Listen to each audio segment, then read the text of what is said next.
What's up mga idol? So ngayon, nandito naman ang pinaka-cute na tattoo artist ng Cebu City, no? So yun, yung client plan natin is nanggaling pa ng malayong lugar, so far away.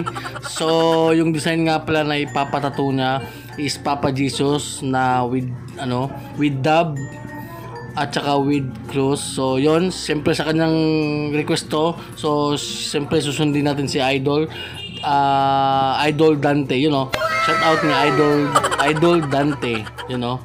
So dyan ang part mga idol. So napaka-relax lang ni Idol Dante, no. Tapos dyan nag-start up pala tayo dyan. So yung ginamit nating needles dyan 17 cm. So actually tatlong karayom yung ginamit ko dito mga idol.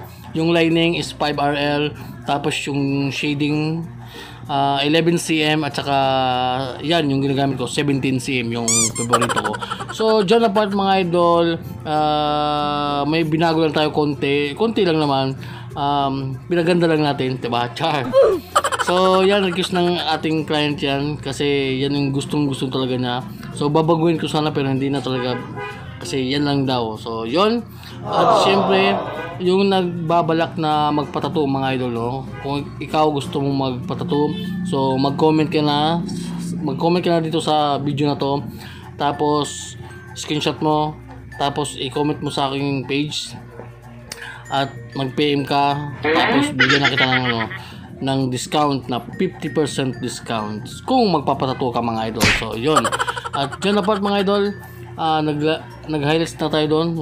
Diba? Bilis ng So yan, after mga idol, after 4 hours and a half, so 4 na oras at kalahati, so yan yung ating final result. So yun, napakalupit ni Idol Dante na nagmula pa ng so far away na malayong lugar. So dyan.